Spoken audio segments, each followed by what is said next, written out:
Eres patético y una vergüenza. Ojalá desaparecieras. Eso fue lo que la esposa de mi hijo, Mónica, me gritó frente a 30 personas durante su cena de celebración por su ascenso. Sus colegas se quedaron en silencio. Su jefe dejó de comer. Incluso los camareros se detuvieron. Pero Mónica no había terminado. Se puso de pie, me miró directamente a los ojos y dijo las palabras que cambiaron todo. Carlos, me has dado asco desde el día en que te conocí. 30 pares de ojos observaron cómo me destruía en público. Todos esperaban que me levantara y me fuera avergonzado. En cambio, saqué mi teléfono y dije 5 palabras. Todos, miren la pantalla. Lo que apareció en la pantalla del restaurante dejó a Mónica sin palabras. Su cena de celebración se convirtió en su peor pesadilla. Porque, a veces, la persona a la que atacas es quien tiene todas las pruebas y los recibos para demostrarlo. La verdad sobre lo que había hecho por Mónica 3 años atrás estaba a punto de destruir el mundo que ella había construido cuidadosamente, frente a todos los que importaban en su carrera. Y, sinceramente, merecía cada segundo de lo que estaba a punto de pasarle. Por cierto, si esta historia te resulta familiar, suscríbete y dale like al vídeo. Comparto historias reales en las que la justicia, por una vez, gana. Déjame un comentario contándome desde dónde me estás viendo. Créeme, querrás saber cómo termina esto. Déjame llevarte al comienzo, cuando Mónica apareció por primera vez en nuestra familia. Mi nombre es Carlos Wilson, y vivo en la casa donde mi esposa Margarita crió a nuestro hijo, Daniel. La misma cocina donde le enseñó a hornear galletas. La misma sala donde vimos juntos su graduación de secundaria. El mismo porche donde, hace 3 años, le dijimos adiós a ella. Margarita odiaría ver en lo que se ha convertido esta casa. Una mesa vacía. Un teléfono que no suena. Y unos nietos que ya no me permiten ver. Mi hijo Daniel vive a apenas 15 minutos de aquí, con su esposa, Mónica Peterson Wilson, y sus 2 hijos, Emma, de 8 años, y el pequeño Jack, de 5. Solía ver a esos niños todos los domingos. Les leía cuentos antes de dormir cuando sus padres salían. Era el abuelo Charlie el que arreglaba sus bicicletas y les enseñaba juegos de cartas. Ahora soy el abuelo que ya no es bueno con los niños. Esa fue la frase que empezó a usar Mónica, unos 6 meses después del funeral de Margarita. Justo cuando yo empezaba a tener lo que ella llamaba problemas de dinero. Carlos ya no es bueno con los niños, le decía a Daniel cuando yo pedía cuidarlos. Se confunde con facilidad. No es seguro. ¿Confundido? A mis 73 años aún equilibro mi chequera al centavo y hago crucigramas con bolígrafo. Pero Mónica necesitaba una razón para apartarme de mis nietos. Así que, de repente, yo era un anciano que se estaba deteriorando. El aislamiento empezó poco a poco. Las cenas de los domingos se convirtieron en cada 2 semanas. Luego en una vez al mes, cuando no estemos muy ocupados. Y finalmente, en nada. Papá, Mónica cree que sería mejor que no vinieras a la obra escolar de Emma, me decía Daniel, con la voz tensa de vergüenza. Ya sabes cómo te pones emocional en esas cosas. ¿Emocional? Sí, lloré cuando mi nieta cantó su primer solo, porque Margarita debió haber estado allí para verlo. Y eso me convirtió, según Mónica, en alguien no apto para eventos públicos. Las llamadas a su casa iban directo al buzón. Cuando marcaba al celular de Daniel, contestaba Mónica: Carlos, los niños están haciendo la tarea. Carlos, estamos teniendo una noche familiar tranquila. Carlos, quizás puedas llamar la próxima semana. Esa próxima semana nunca llegó. La humillación financiera fue más sutil, pero constante. Cada conversación traía algún recordatorio de mi situación económica reducida. Papá, quizá este año no deberías comprar regalos de Navidad, me dijo Daniel el diciembre pasado.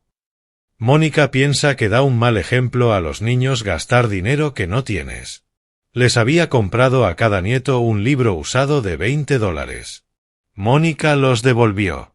Carlos, apreciamos el detalle, pero los niños ya tienen suficientes libros. Quizás deberías guardar tu dinero para cosas que realmente necesites. ¿Cosas que realmente necesito? Como dignidad, respeto y una relación con mis nietos. Pero hay algo que Mónica Peterson Wilson no sabía. Yo recordaba perfectamente por qué había pasado de ser un viudo cómodo a un jubilado con dificultades. Recordaba cada dólar que gasté para mantenerla fuera de prisión federal. Cada activo que liquidé para contratar al equipo legal que salvó su carrera. Y también recordaba por qué lo hice. No fue por Mónica. Apenas la conocía cuando tuvo problemas. Lo hice por Daniel, porque mi hijo la amaba, y si ella iba a prisión por 15 años, lo habría destruido. Lo hice por Emma y Jack, porque los niños no deberían crecer visitando a su madre tras las rejas. Sacrifiqué mi seguridad financiera para proteger a mi familia de una verdad que los habría destrozado. Pero Mónica tomó mi sacrificio y lo usó como prueba de mi fracaso. Convenció a Daniel de que mi repentina pobreza demostraba que yo era irresponsable, poco confiable e incapaz de cuidar de sus hijos. Durante 3 años me mantuve callado. Cada insulto, cada exclusión, cada humillación, la soporté porque creía que proteger el matrimonio de mi hijo valía más que proteger mi propia reputación. Estaba equivocado.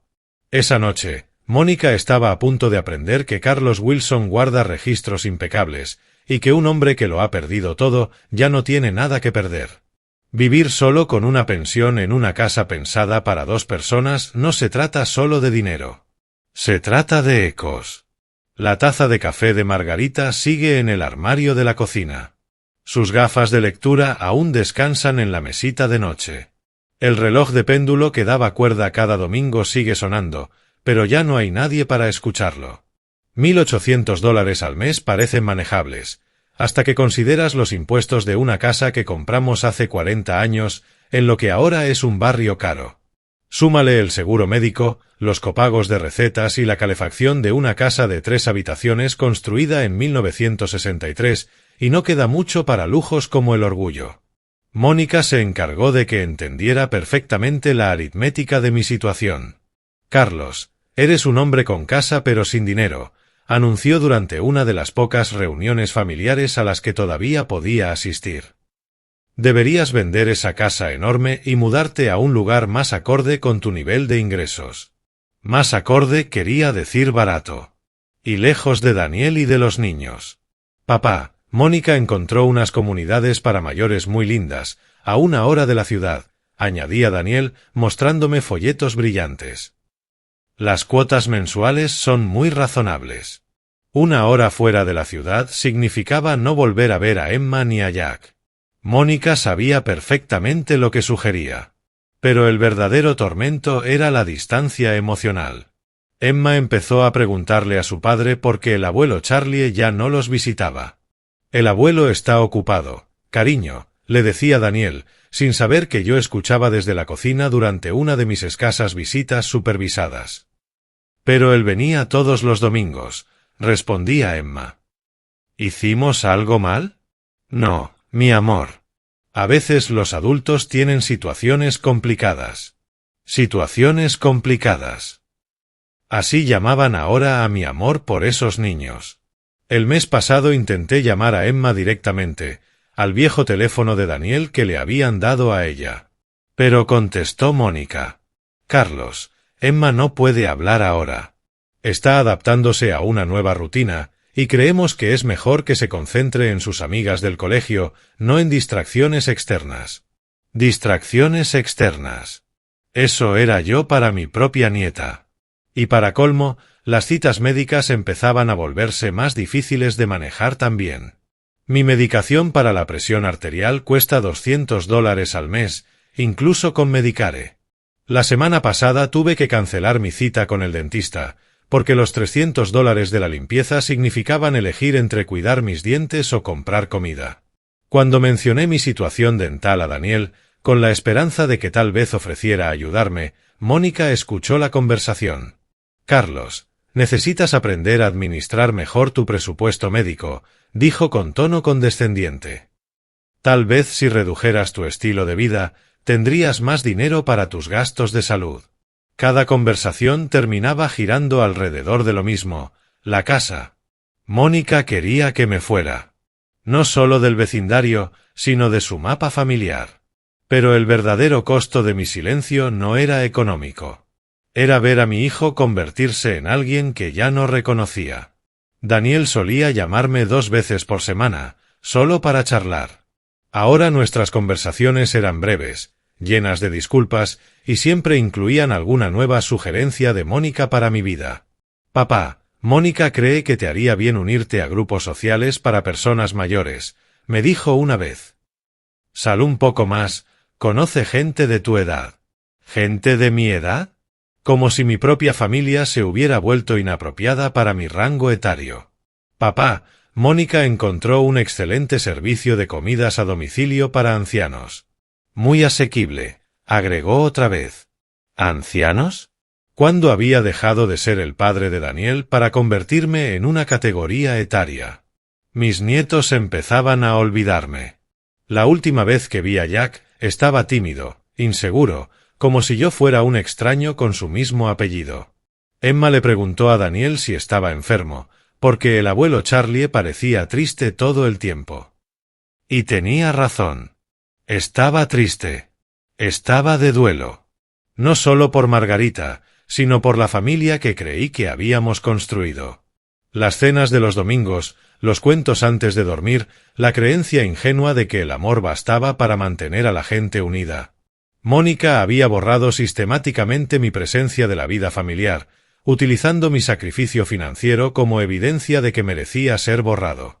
Pero esa noche, todo iba a cambiar. Porque un hombre que ya ha perdido a su esposa, su estabilidad económica y su relación con sus nietos, llega a un punto donde la verdad es lo único que le queda por proteger. La invitación, por supuesto, vino a través de Daniel. Mónica nunca me hablaba directamente, a menos que fuera para darme un ultimátum. Papá, Mónica quiere hacer una cena familiar el domingo por la noche, me dijo durante una de nuestras llamadas semanales. Tiene buenas noticias sobre su ascenso y pensó que sería bonito celebrarlo en familia. ¿Familia? ¡Qué optimista! ¿Quién más estará ahí? Pregunté. Vendrán los padres de Mónica desde Richmond, su hermana Karen y su esposo, y algunas personas del trabajo. Quiere que sea algo especial. Gente del trabajo. Mónica estaba mezclando una celebración familiar con una reunión de networking profesional. Eso debió haber sido mi primera advertencia. Suena estupendo, respondí. ¿Llevo algo? Solo a ti mismo, papá. Mónica se encarga de todo. El domingo llegó gris y frío, ese tipo de tarde otoñal que te hace agradecer el calor de una casa y una mesa compartida. Me puse mi mejor camisa, la que Margarita me había regalado por nuestro aniversario, 2 años antes de morir. Conduje mi viejo Honda Civic los 15 minutos hasta el vecindario de Daniel. Su casa se veía cálida y luminosa, llena de voces y risas. Desde la ventana delantera pude ver que Mónica había puesto su mejor vajilla y servilletas de tela.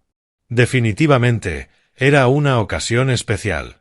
Mónica abrió la puerta con una sonrisa brillante y fría, vestida con un elegante vestido azul marino que seguramente costaba más que mi presupuesto mensual de comida.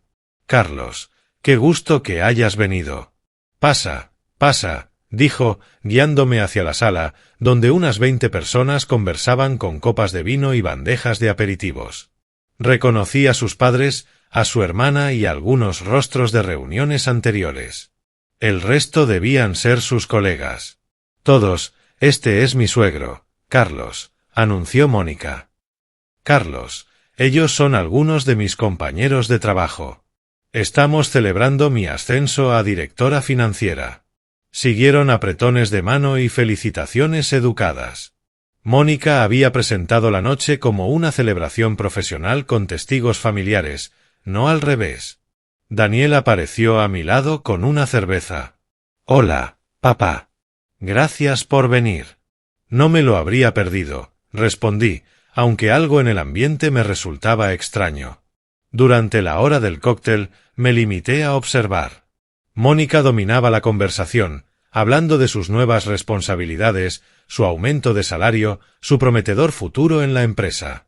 Sus colegas parecían impresionados y llenos de admiración. Mónica ha pasado por muchos desafíos estos años, decía su jefe, Richard, pero ha demostrado carácter, verdadera fortaleza para superar la adversidad. Carácter. Si tan solo supiera la verdad. La cena fue un despliegue digno de revista. Pollo asado, 3 guarniciones y un pastel de chocolate decorado con letras cursivas que decían «Felicidades, Mónica». Había invertido tiempo y dinero para brillar esa noche. Me colocaron en el extremo opuesto de la mesa, entre el tío anciano de Mónica, casi sordo, y un primo de Daniel que vivía en California y apenas me conocía. El mensaje era claro. Carlos Wilson estaba presente, pero al margen. Durante la cena, Mónica mantuvo a todos atentos con historias sobre su crecimiento profesional, su pensamiento estratégico y su habilidad para manejar situaciones financieras complejas.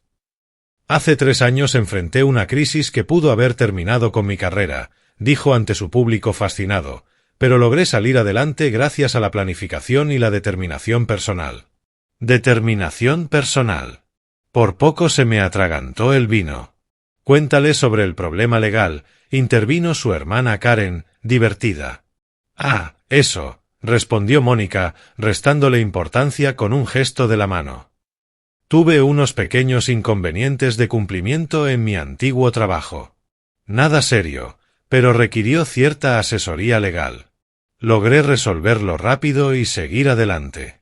Pequeños inconvenientes. Así llamaba ahora a los $340.000 de malversación que casi la mandan a prisión. Lo importante, continuó Mónica, sonriendo, es que lo manejé todo por mi cuenta.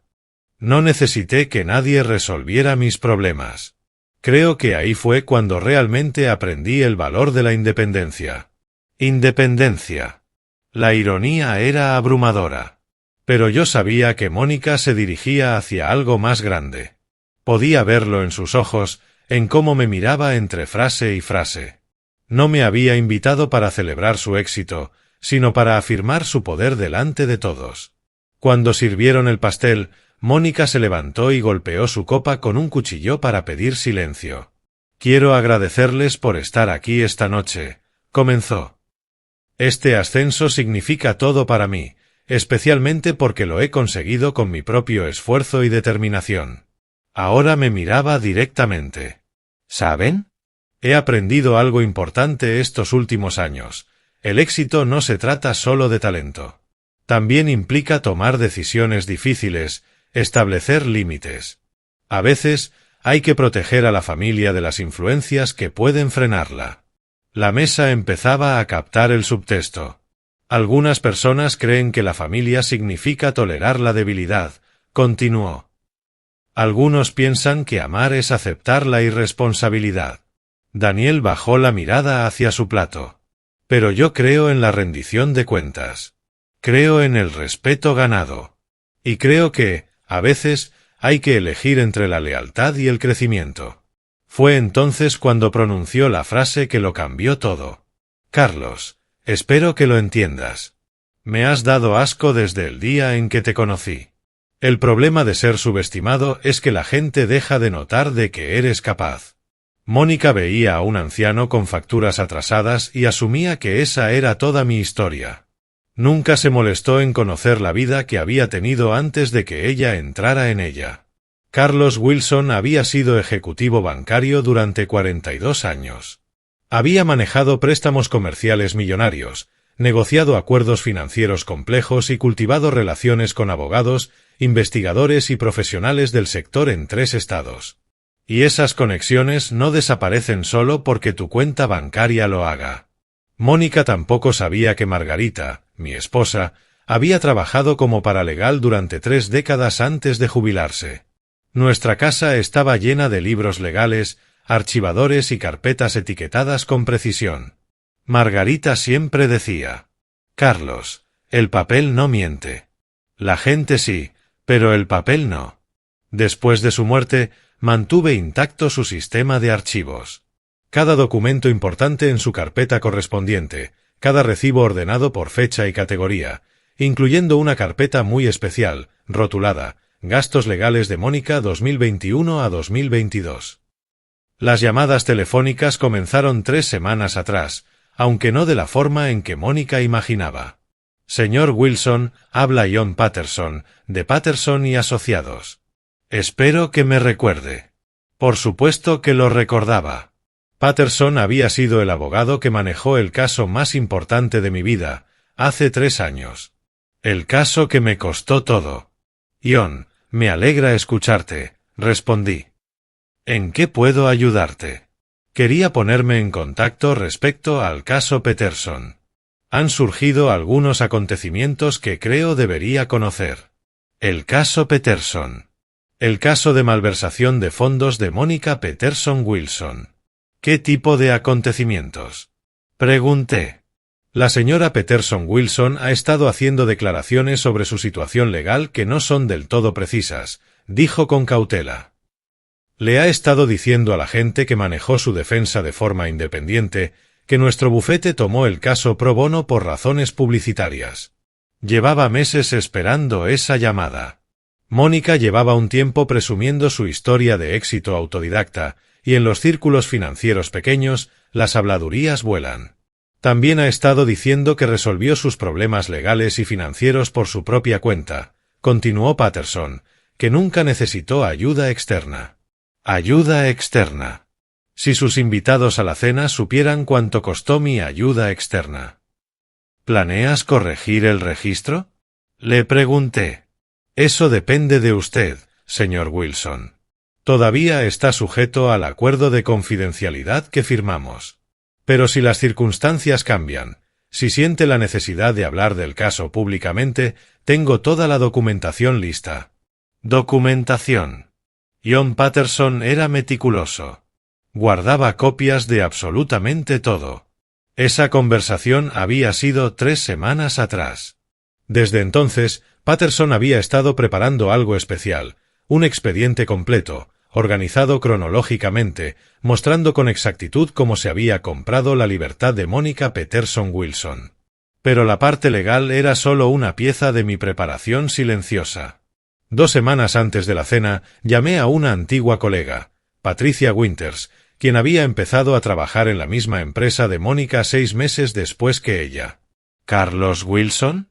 Respondió Patricia, sorprendida pero cálida. Qué gusto saber de ti. Supe lo de Margarita, lo lamento mucho. Gracias, Patricia. Estoy sobrellevándolo.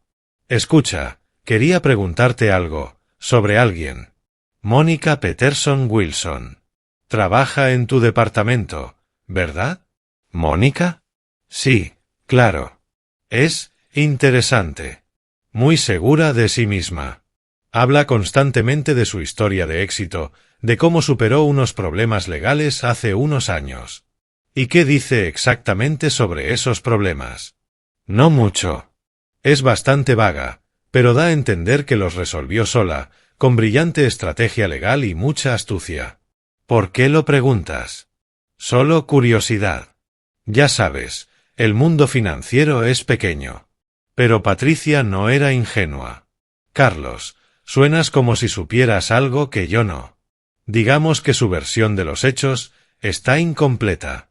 La noche antes de la cena de Mónica, Patterson me llamó una última vez. Señor Wilson, ¿está seguro de esto? Una vez que revelemos esta información, no habrá marcha atrás. Estaba sentado en el sillón de Margarita, mirando el espacio vacío donde mi nieta solía construir fuertes de almohadas. John, llevo 3 años pensando en esto. Cada vez que Mónica me excluye de un evento familiar, cada vez que insinúa que soy incompetente para cuidar a mis nietos, cada vez que me trata como un estorbo, lo recuerdo. Entiendo, señor. Mónica Peterson Wilson le debe su libertad, su carrera y su familia a mi sacrificio. Y ha pagado ese sacrificio con 3 años de crueldad sistemática. Entonces, ¿desea proceder? Quiero hacerlo, John. Pero quiero que ella entienda exactamente lo que ha hecho. No solo las mentiras sobre su caso legal, sino el costo personal de su ingratitud. Estaré listo, señor Wilson. Cuando llame esta noche, lo tendré todo preparado. Esa misma tarde, Mientras me vestía para la cena de Mónica, guardé mi teléfono en el bolsillo del saco y me aseguré de que estuviera completamente cargado. Porque Mónica estaba a punto de descubrir que Carlos Wilson había guardado registros muy detallados. Su discurso sobre independencia y responsabilidad había causado justo el efecto que buscaba. El ambiente era tenso, todos percibían el subtexto, pero aún no comprendían la magnitud de lo que estaban presenciando.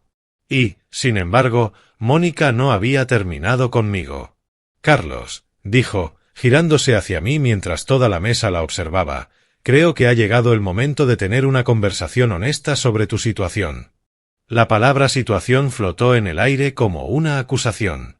«Verán», continuó, dirigiéndose tanto a mí como a su público cautivo, «he estado pensando mucho en las responsabilidades familiares, en lo que nos debemos unos a otros y en lo que no».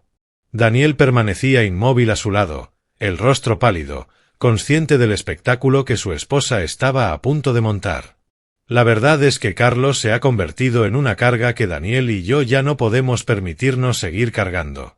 Se escucharon murmullos alrededor de la mesa. El jefe de Mónica se movió incómodo. Sus padres se miraron confundidos.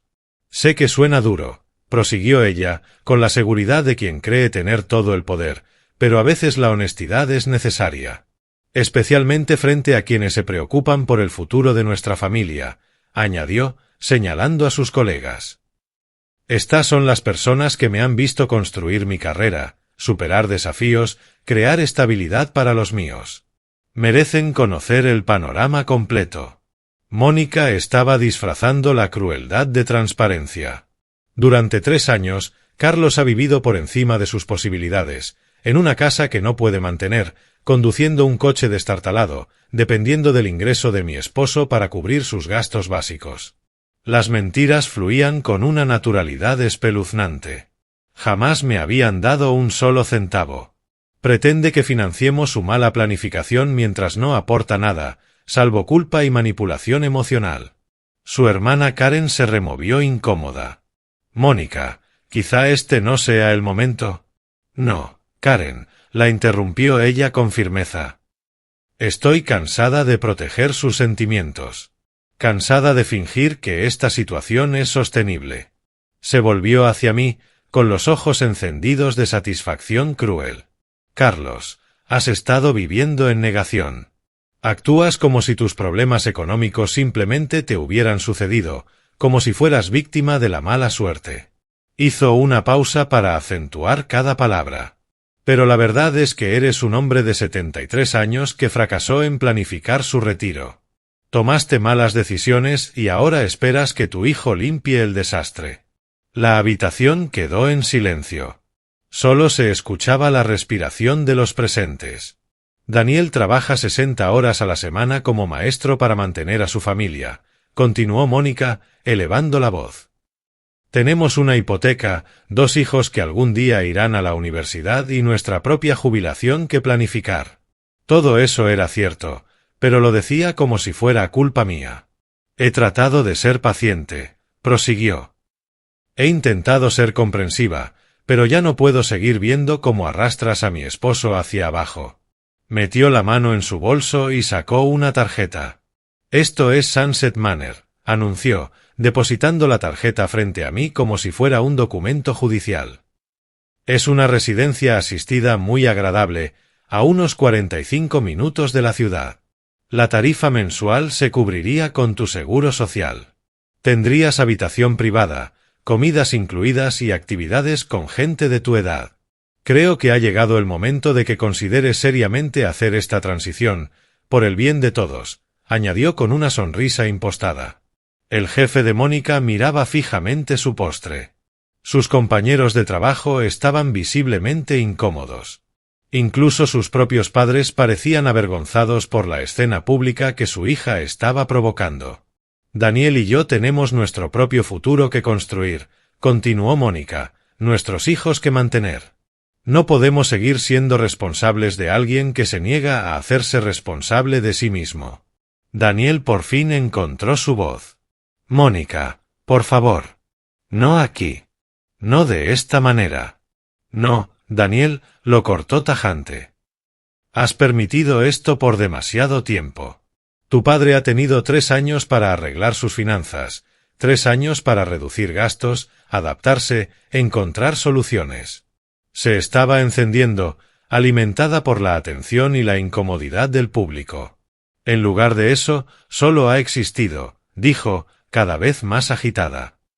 Ocupa una energía emocional que deberíamos invertir en Emma y Jack. Consume recursos que deberíamos ahorrar para el futuro de nuestros hijos. Recursos.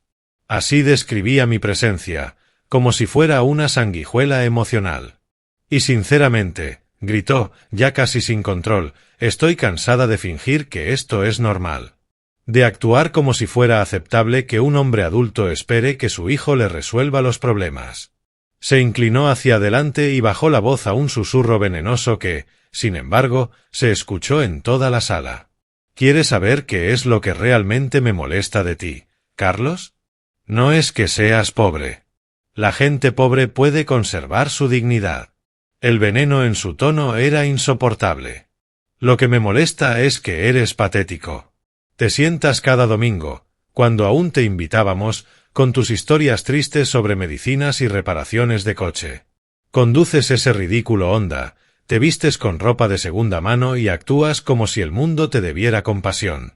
Alguien en la mesa dejó escapar un pequeño gemido de angustia.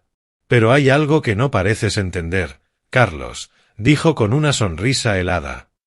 Nadie te debe nada. Daniel no te debe apoyo financiero. Yo no te debo respeto.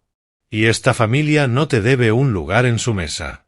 El silencio que siguió fue absoluto. Mónica permaneció allí, respirando agitadamente, mirándome como si acabara de noquear a un adversario débil. Sus colegas evitaban su mirada. Daniel estaba pálido como un papel. Incluso los padres de Mónica parecían horrorizados por la crueldad de su hija. Y entonces sonreí. No una sonrisa amarga, ni de derrota. Era una sonrisa tranquila, serena, que desconcertó a todos los presentes. Metí la mano en el bolsillo del saco y saqué mi teléfono. Mónica, dije en voz baja, pero con claridad, eso sí que fue toda una actuación. Ella frunció el ceño, desconcertada por mi reacción. En especial me gustó la parte sobre asumir la responsabilidad por las propias acciones, añadí, y eso de no depender de otros para resolver tus problemas. Levanté mi teléfono. Creo que todos aquí estarían muy interesados en aprender un poco sobre responsabilidad e independencia.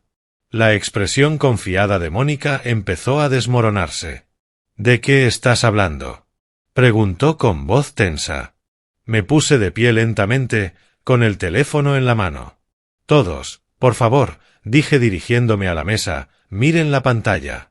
El televisor de la sala, el mismo que usaban para ver películas en familia, parpadeó al conectarse con mi teléfono. 20 pares de ojos se giraron hacia el enorme monitor. Pero esta vez no iban a ver una película, sino el suicidio profesional de Mónica Peterson Wilson. Ion, dije al teléfono, con voz calmada, ¿estás ahí? Sí, señor Wilson. Estoy aquí y listo. La voz de John Patterson llenó el comedor a través de los altavoces del televisor, firme, profesional, con la autoridad de un abogado veterano. John, continué, estoy en la cena de ascenso de mi nuera. Acaba de explicar a todos cómo construyó su éxito basándose en la independencia y la responsabilidad personal. Mónica se quedó rígida. El color se le fue del rostro cuando comprendió lo que estaba por suceder. También ha insinuado, dije, que soy una carga que le quita recursos a su familia sin aportar nada a cambio. Entiendo, respondió John. ¿Desea que aclare los hechos sobre la verdadera historia de independencia de la señora Peterson Wilson? Creo que eso sería útil, sí. La pantalla cambió y apareció el rostro de John Patterson en videollamada. Estaba en su oficina, con una estantería repleta de documentos legales tras él. Su expresión era grave. Buenas noches a todos, dijo. Soy John Patterson, socio principal de Patterson y Asociados. He ejercido la abogacía penal durante 28 años. Mónica emitió un sonido ahogado, como un animal herido. Estoy llamando esta noche para hablar de un caso que manejé hace 3 años, continuó. La defensa penal de Mónica Peterson, ahora conocida como Mónica Peterson Wilson, quien fue acusada de malversar $340.000 de su antiguo empleador. El número golpeó la sala como un puñetazo. El jefe de Mónica se enderezó de golpe. Sus compañeros se miraban entre sí, primero confundidos, luego alarmados. ¿Malversación?, preguntó el padre de Mónica, incrédulo. Mónica, ¿de qué está hablando este hombre? Papá, yo puedo explicarlo, intentó decir ella. La señora Peterson Wilson, interrumpió John con tono gélido, ha estado afirmando que nuestra firma tomó su caso pro bono, que lo hicimos por publicidad y que resolvió sus problemas legales gracias a su propia capacidad. Hizo una pausa. Eso es rotundamente falso.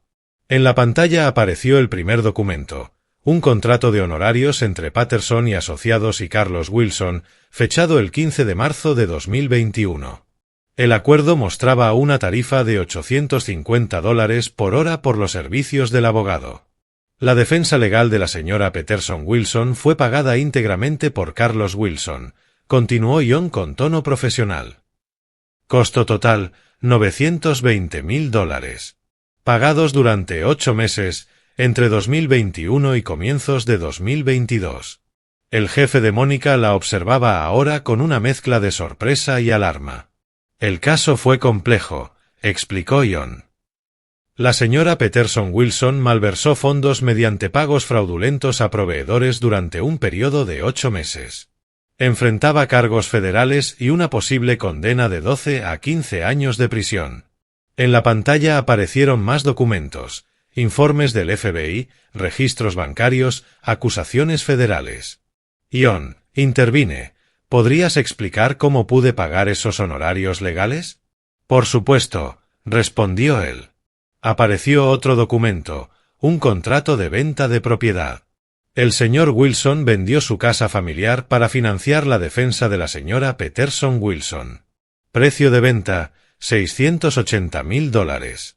Daniel miraba la pantalla con los ojos abiertos de par en par, como si el mundo se hubiera detenido a su alrededor. «Papá, ¿vendiste la casa?», preguntó Daniel, atónito. «Espera», le dije con calma, «hay más». En la pantalla comenzaron a aparecer nuevos documentos. Liquidación de cuenta de jubilación, $25.000. Venta de portafolio de inversiones, $145.000. Préstamo personal contra activos restantes, $95.000.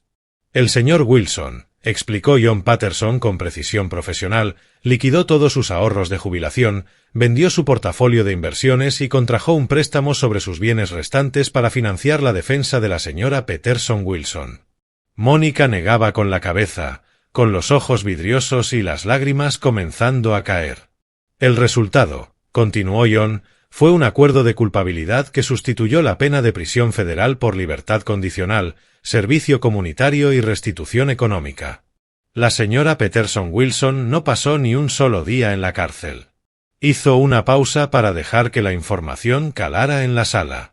Y este resultado solo fue posible gracias a la defensa integral que el sacrificio financiero del señor Wilson permitió financiar. Una de las colegas de Mónica, Patricia, se inclinó hacia adelante para examinar los documentos. «Mónica, ¿esto es verdad?», preguntó incrédula. John, intervine. ¿Podrías explicar el acuerdo de confidencialidad? Por supuesto, respondió él. El señor Wilson insistió en mantener confidencial su participación en el caso. Pidió expresamente que la señora Peterson Wilson no fuera informada de quién financiaba su defensa. ¿Por qué hizo eso?, preguntó alguien desde la mesa. El señor Wilson quería que la señora Peterson Wilson se concentrara en su situación legal sin sentirse en deuda con él, explicó John. Además, deseaba proteger a su hijo Daniel del estrés de saber que su esposa enfrentaba una posible condena federal. Daniel emitió un sonido ahogado. «Papá, ¿hiciste todo esto para protegerme?», preguntó con la voz quebrada. «Por ti y por los niños», respondí suavemente. No podía permitir que Emma y Jack crecieran visitando a su madre en prisión. El silencio que siguió fue absoluto, roto solo por los sollozos contenidos de Mónica. Ion, una última cosa, dije. ¿Podrías abordar las afirmaciones recientes de la señora Peterson Wilson sobre haber manejado todo por sí misma? El rostro de Ion se endureció ligeramente. La señora Peterson Wilson ha estado diciendo que resolvió sus problemas legales con sus propios recursos y astucia, explicó, que nunca necesitó ayuda externa. En la pantalla apareció otro documento, las directrices originales de sentencia, donde se leía claramente 12 a 15 años de prisión federal. El acuerdo que mantuvo a la señora Peterson Wilson fuera de prisión fue resultado directo del sacrificio del señor Wilson, dijo Ion. Sin su intervención financiera, habría sido representada por un defensor público saturado de casos y con toda probabilidad habría cumplido varios años en prisión. El último documento en aparecer fue mi estado de cuenta bancario actual, saldo total $1.247.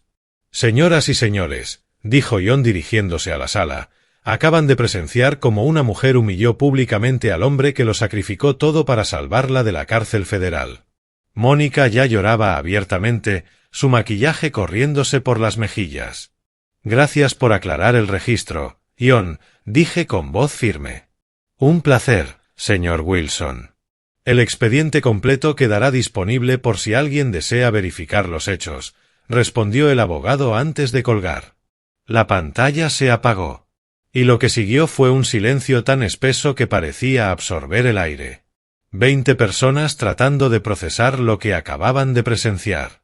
Mónica Peterson Wilson, la mujer hecha a sí misma, la que acababa de dar un discurso sobre independencia y responsabilidad, había sido desenmascarada como una defraudadora salvada del presidio por el mismo hombre al que había llamado una carga patética.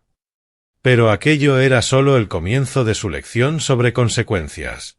Ahora todos en esa habitación conocían la verdad sobre su pasado, su carácter y su absoluta falta de gratitud. El primero en hablar fue su jefe. Mónica, dijo Richard en voz baja, creo que necesitamos tener una conversación muy seria sobre tu verificación de antecedentes laborales. Pero Mónica no lo miraba a él.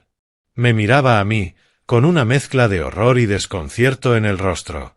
Carlos, susurró. Yo no lo sabía. Juro que no sabía que eras tú. Lo sé, respondí con serenidad. Esa era precisamente la idea. Daniel observaba la escena, comprendiendo por fin la magnitud de lo que acababa de revelarse. Mi hijo vació todos mis ahorros mientras dormía y me llamó un estorbo lisiado. Soy Jim Sullivan, y he estado en silla de ruedas desde Irak. Lo que Danny no sabía cuando tomó ese dinero para su lujosa luna de miel es que su vergonzoso padre discapacitado fue quien enseñó a la mitad de los directores ejecutivos de Austin, incluido su propio jefe. Y estaba a punto de recordarle a todos quien les había enseñado todo lo que sabían. Verás, cuando tu hijo desagradecido piensa que solo estás viviendo de los cheques por discapacidad, no imagina que en realidad ganas $350.000 al año como contratista clasificado del Pentágono. Cuando se burla de tu silla de ruedas frente a sus amigos Tech Bros, no tiene idea de que fuiste tú quien enseñó guerra cibernética a buena parte de la comunidad de inteligencia. No llamé a la policía. No grité. Solo hice una llamada. Si estás viendo esto, suscríbete, dale like al vídeo y cuéntame desde dónde lo haces, porque esta historia empieza 3 días antes de que el mundo de Danny se derrumbara por completo. Déjame pintarte una imagen de cómo mi propio hijo me veía. 2 meses atrás, la familia de Ashley vino a Austin para la cena de compromiso. Patricia Morrison, la madre de Ashley, es dueña de 3 firmas inmobiliarias en Dallas. Entró a nuestra casa con un Rolex de $20.000 en la muñeca y, sin siquiera quitarse el abrigo, empezó a catalogar todo lo que, según ella, estaba mal en mi vida. Danny, cariño, dijo sin siquiera mirarme, ¿cuánto tiempo lleva tu padre recibiendo el subsidio por discapacidad? Desde 2009, respondió Danny, de pie detrás de mi silla de ruedas, como si yo no existiera. Una explosión en Irak le voló las piernas. Patricia asintió con esa falsa compasión que la gente rica domina tan bien. Bueno, Al menos el gobierno cuida de nuestros veteranos. Algo es algo, supongo. Ashley le apretó la mano a Danny. Mamá, no hace falta que... No, está bien, la interrumpió él. Papá recibe sus cheques cada mes. No es mucho, pero se las arregla. No es mucho. $3,200 al mes por discapacidad. Y lo dijo como si fuera caridad. Pero eso ni siquiera fue lo peor. 3 semanas después, fuimos al Salt Traders, en el centro, para celebrar el cumpleaños de Ashley. Danny había reservado el salón privado e invitado a 12 de sus compañeros de TechFlow Dynamics. Hablamos de los tipos que forman la élite tecnológica de Austin. Ganan más de 200,000 al año, conducen Teslas y solo hablan de sus opciones de acciones. Yo contaba una anécdota de cuando era profesor de matemáticas, antes de mi despliegue. Les explicaba cómo ayudaba a los alumnos que creían no ser lo suficientemente inteligentes para las clases avanzadas. El rostro de Danny se puso rojo. Papá, a nadie le interesa oír tus historias de cuando dabas clases, dijo en voz alta, lo bastante para que todos lo oyeran. Eso fue hace mucho. En realidad, me parece interesante, intervino Brad Morrison, uno de los compañeros de Danny. ¿Cuánto tiempo enseñaste? 16 años, respondí. El mejor trabajo que tuve en mi vida. Danny soltó una risa amarga. ¿El mejor trabajo? Papá, ganabas 40,000 al año enseñando a chicos que ni querían aprender. Yo gano eso en 3 meses. La mesa se quedó en silencio. Ashley bajó la mirada. Patricia sonrió con esa sonrisa cruel que ya dominaba a la perfección. Danny tiene razón, añadió ella. Enseñar es noble, Jim, pero no es exactamente una carrera para gente ambiciosa. Menos mal que Danny eligió una profesión de verdad. ¿Una profesión de verdad? Había pasado 16 años formando mentes jóvenes y luego 7 sirviendo a mi país, perdiendo las piernas por una libertad que esa gente daba por sentada. Pero, claro, como no ganaba 6 cifras en tecnología, no era ambicioso. Danny asintió. Papá, te quiero, pero seamos sinceros. Vives de la ayuda del gobierno. Ya no es que estés aportando mucho. ¿Aportando mucho? Miré alrededor de esa mesa. Esos jóvenes con camisas caras y teléfonos que costaban más que el alquiler de la mayoría de las personas. Ninguno había servido. Ninguno había puesto su vida en riesgo por algo más grande que las ganancias trimestrales. Tienes razón, hijo, dije en voz baja. Ya no aporto mucho. Pero lo que Danny no sabía, lo que ninguno de ellos sabía, era la verdad. Cada mañana, a las 6 en punto, ruedo mi silla hasta la oficina de casa y entro en sistemas que ellos ni imaginan que existen. Paso 8 horas al día cazando terroristas cibernéticos, rastreando flujos de dinero que financian el crimen internacional y protegiendo la infraestructura que mantiene a este país en pie. El Pentágono me paga $350,000 al año por mi cerebro, no por mis piernas. Pero nunca se lo conté a Danny. Clasificado significa clasificado, incluso para la familia. Él cree que soy solo su padre discapacitado, cobrando cheques y lamentándome. Esa noche en Salt Traders, viendo a mi hijo cambiar mi dignidad por estatus social, comprendí algo importante. Era hora de que Danny descubriera quién era realmente su padre. Después de aquella cena, volví a casa y revisé mis finanzas. De verdad las revisé. Los $81,000 que Danny acabaría robando no eran solo mis ahorros, eran todo lo que quedaba de mi vida anterior. 16 años de docencia, cada dólar que había conseguido ahorrar con un salario de profesor. El dinero de la venta de mi casa cuando volví herido. Y el seguro de vida de mi compañero de batalla, Marcus, que no regresó con nosotros. Déjame desglosarte lo que ese dinero significaba para mí. $23,000 eran mi fondo médico de emergencia. Cuando vives en una silla de ruedas, nunca sabes cuándo vas a necesitar modificaciones, equipo nuevo o procedimientos imprevistos. El Departamento de Asuntos de Veteranos cubre la mayoría de las cosas, pero no todas. Ese dinero era mi red de seguridad. $35.000 estaban destinados a la boda de Ashley y Danny. A pesar de todo, quería contribuir de manera significativa a su futuro. Planeaba sorprenderlos con un cheque para la entrada de su primera casa. Los 23.000 restantes eran mi fondo de libertad. Dinero que había ahorrado para viajar, recorrer el país por el que había luchado, visitar a las familias de los soldados con los que serví. Los sueños sencillos de un hombre en silla de ruedas que se negaba a dejar de vivir. Danny se llevó todo eso en una sola transferencia bancaria para pagar su luna de miel en el Four Seasons de Maui, $850 la noche durante 2 semanas. Vuelos en primera clase para él, Ashley y Patricia Morrison. Tratamientos de spa, cabañas privadas en la playa, tours en helicóptero sobre volcanes. Todo financiado con los ahorros de su inútil padre. Pero el dinero era solo el comienzo de lo que estaba a punto de perder. Porque si me quedaba callado, si dejaba que esto pasara, sabía perfectamente lo que ocurriría. Danny volvería de Hawái contando lo liberador que había sido usar ese dinero de forma correcta. Patricia lo elogiaría por hacerse cargo de las finanzas familiares. Ashley aprendería que faltarme al respeto no tenía consecuencias. Y mi hijo pasaría de verme como irrelevante a verme como un recurso que podía explotar. Lo llamaste patético frente a 20 personas. Planeaste enviarlo a un asilo solo para quitártelo de encima. La voz de Daniel resonó con una autoridad que llenó la habitación, la voz de un maestro que ha perdido la paciencia con una clase entera. Pasaste 3 años siendo cruel con el hombre que lo sacrificó todo por nuestra familia. Me obligaste a elegir entre mi esposa y mi padre, y estuviste equivocada todo el tiempo. Mónica miró a su alrededor.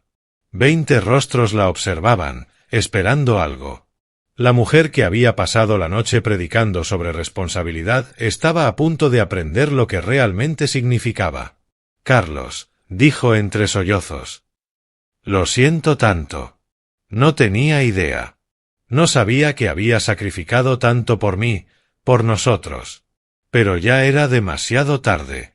Estaba aprendiendo que las disculpas, a veces, llegan tan tarde que ya no tienen valor.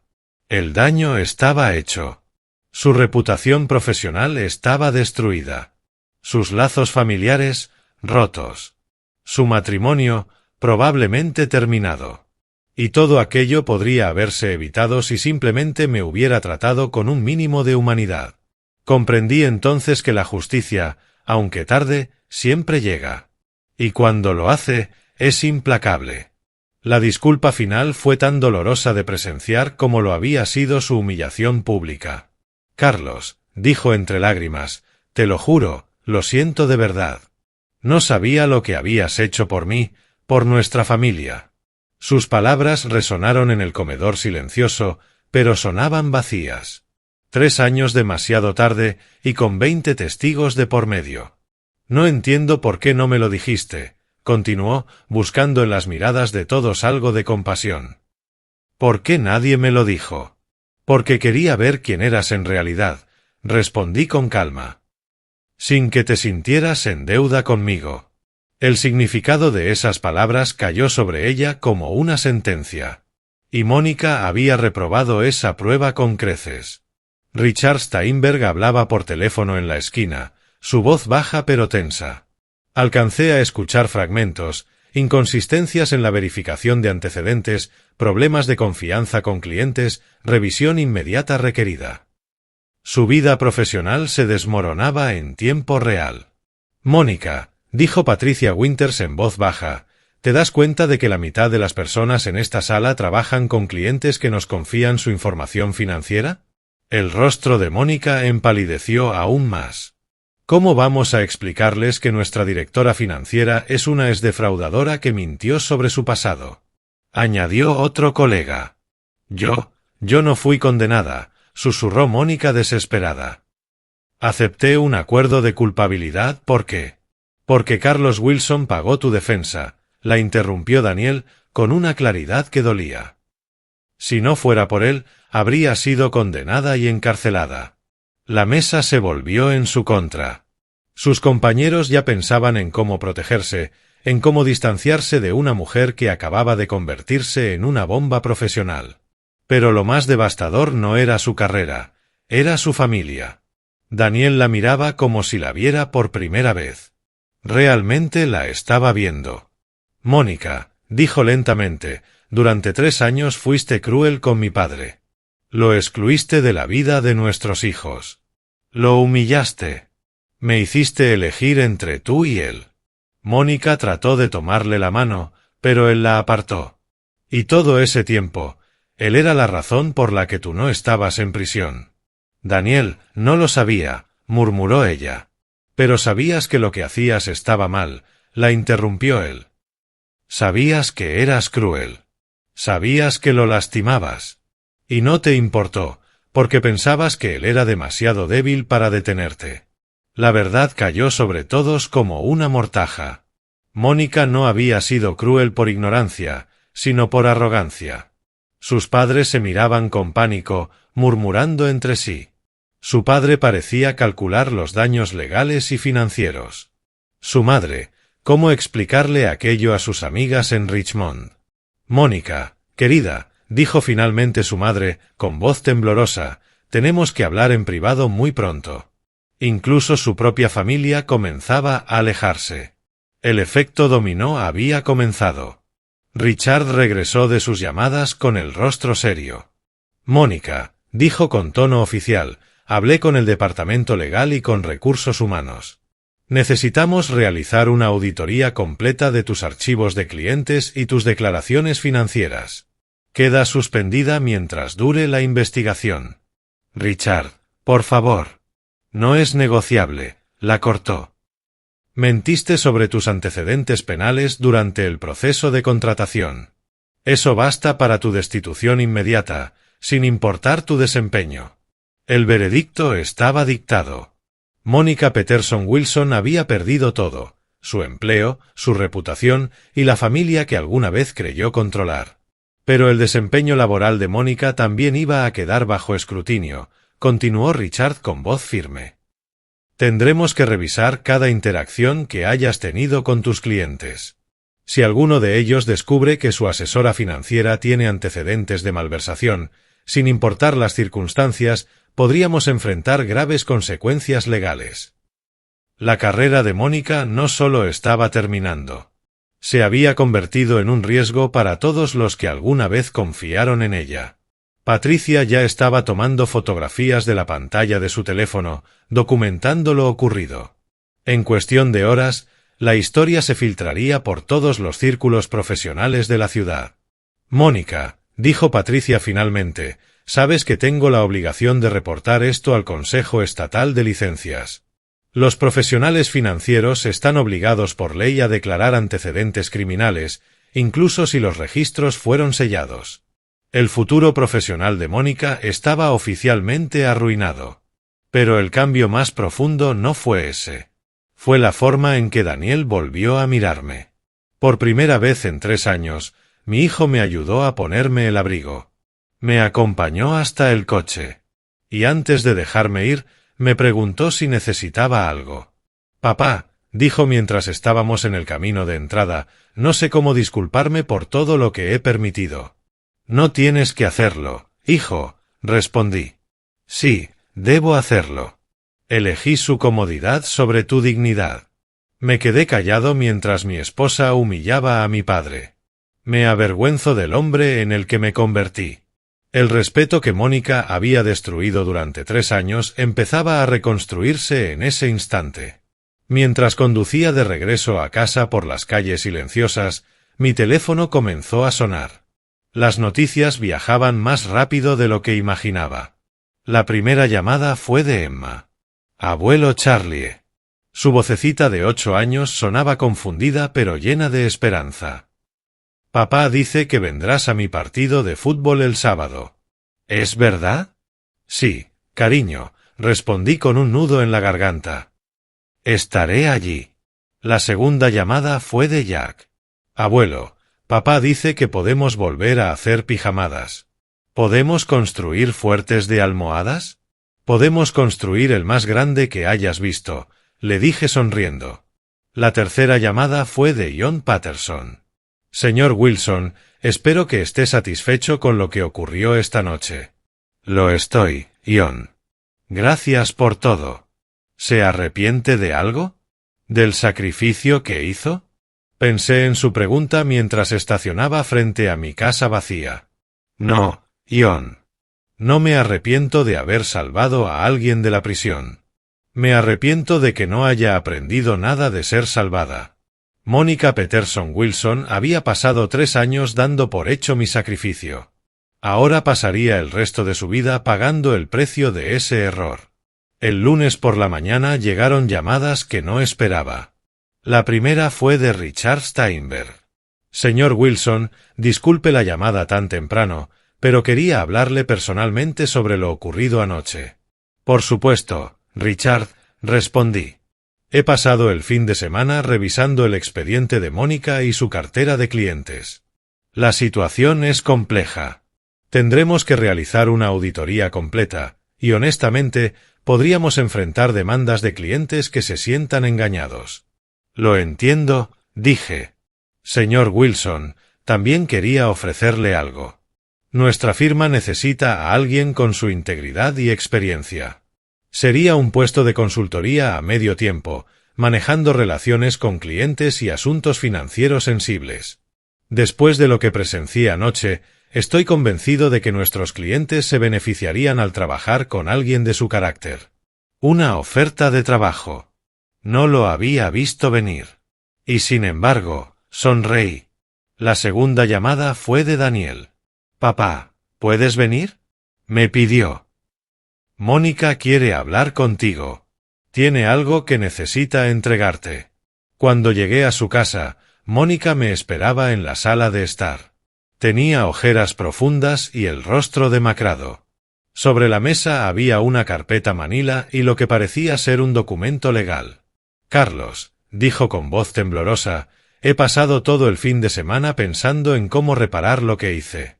Guardé silencio. Primero, quiero que sepas que ahora entiendo, continuó. Entiendo lo que sacrificaste por mí, por Daniel, por Emma y Jack. Abrió la carpeta y sacó un fajo de papeles. Esto es un pagaré por $920,000, más intereses calculados a las tasas actuales. Sé que no puedo devolvértelo rápido, pero puedo pagarte. Tardaré 20 años si es necesario, pero te devolveré cada centavo. El documento estaba redactado de forma profesional, legalmente vinculante, con un calendario de pagos y cálculos de intereses. Mónica, dije despacio, no revelé la verdad para obtener dinero de ti. Lo sé, respondió ella, pero ahora estoy revelando mi carácter al ofrecerlo, cuando debí hacerlo hace 3 años. Sacó otro documento. Esta es mi carta de renuncia a Steinberg y Asociados. Richard me dio la opción de renunciar o ser despedida. Elegí renunciar. ¿Y qué harás ahora? Pregunté. No lo sé aún. Mi reputación en el mundo financiero está destruida, probablemente para siempre. Pero lo merezco. Había algo diferente en su tono esta vez. Algo que no había escuchado en 3 años. Humildad real. Carlos, quiero pedirte algo, y entenderé si dices que no. ¿Qué es? Quiero pedirte tu perdón. No porque lo merezca, sino porque necesito pedirlo. Miré a Mónica Peterson Wilson, la mujer que me había llamado patético, que había querido enviarme a un asilo, que había destruido mi relación con mis nietos. Mónica, le dije, te perdoné hace mucho tiempo. El perdón no tiene que ver con lo que alguien merece. Tiene que ver con lo que uno elige cargar. Empezó a llorar otra vez. Pero esas lágrimas eran distintas, no de vergüenza ni de miedo. Eran lágrimas de remordimiento verdadero. Pero el perdón, continué, no significa que no haya consecuencias. Y no significa que las cosas vuelvan a ser como antes. Lo entiendo, dijo asintiendo.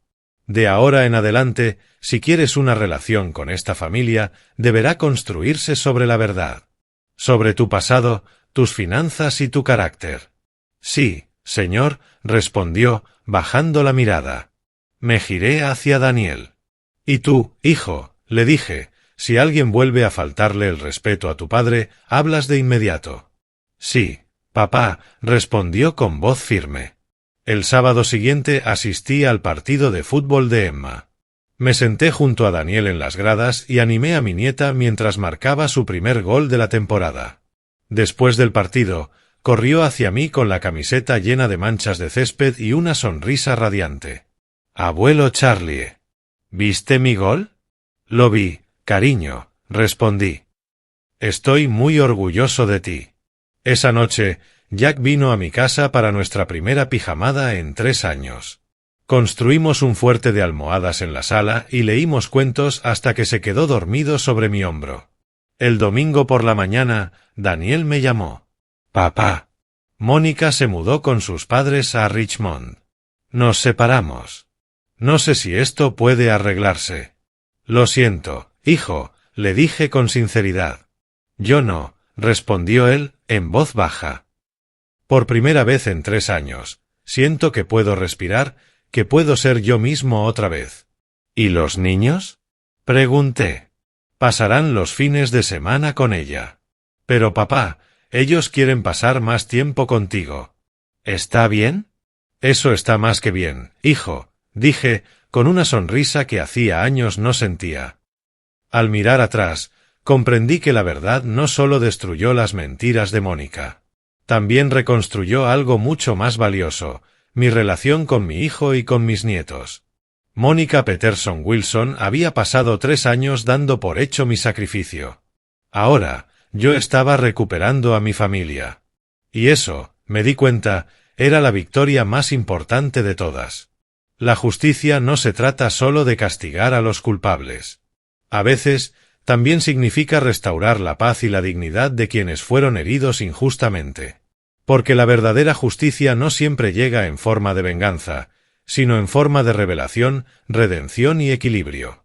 Si estás viendo esto, quiero saber de ti, ¿alguna vez hiciste un sacrificio que nadie reconoció? ¿Cómo lo enfrentaste? Cuéntamelo en los comentarios. Y recuerda suscribirte para escuchar más historias sobre cómo encontrar fortaleza cuando más la necesitas. Porque, al final, la verdad puede ser el arma más poderosa que tenemos.